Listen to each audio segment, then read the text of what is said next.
So scene 5 then is the feast at the Capulets, and it starts with the servants getting ready for the feast, and we have Lord Capulet being quite jolly, kind of giving the servants orders, and then reminiscing with a family member about when they used to dance at balls, and talking about how they're too old now for dancing. And then we have Romeo seeing Juliet for the first time.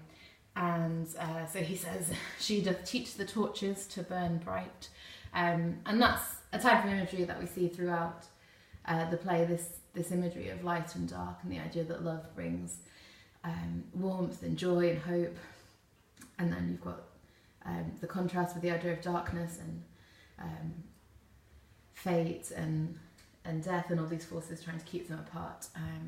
And he also says, I ne'er saw true beauty till this night, which reminds us that he, just at the end of the previous scene, was in love with Rosaline, insisting that nobody else could ever be as beautiful as her.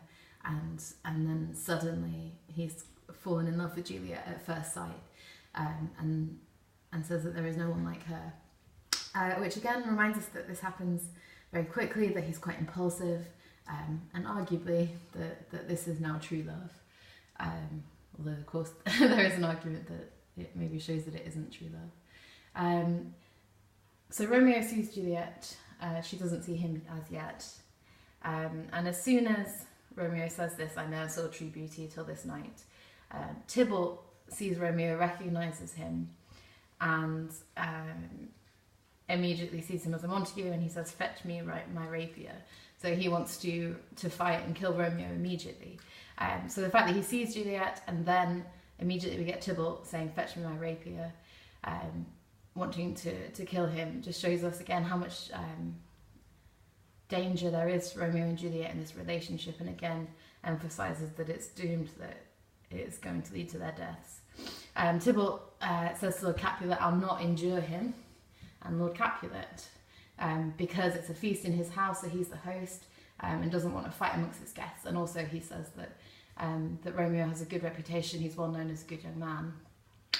Lord Capulet says he shall be endured, which shows Lord Capulet's power as the head of the family. And he basically has a go at Tybalt. He insults him and kind of enforces his authority and refuses to let Tybalt fight. So again, showing that power that Lord Capulet has, which later on, when Juliet does defy him, shows how much she's risking and how brave she's being, because even Tybalt won't defy Lord Capulet, even though he clearly wants to. And then we have Romeo and Juliet meeting, and the lines that they say to each other when they first meet comprise a sonnet.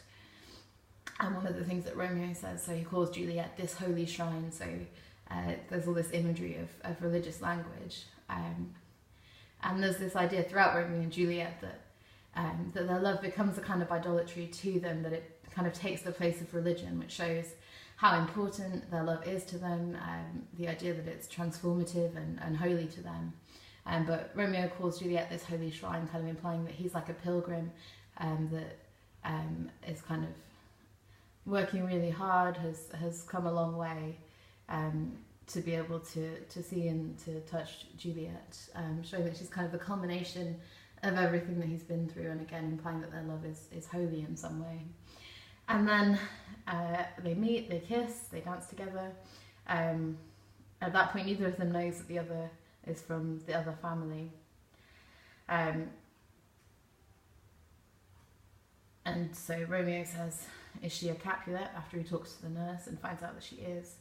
And Juliet again finds out that he's a Montague shortly afterwards, and she says, my only love sprung from my only hate.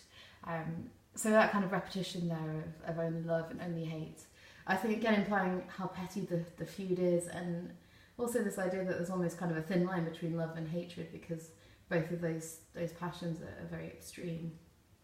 But again, ending with that, showing that their love is really dangerous to them, and that it won't be able to last without causing that destruction that's been foreshadowed.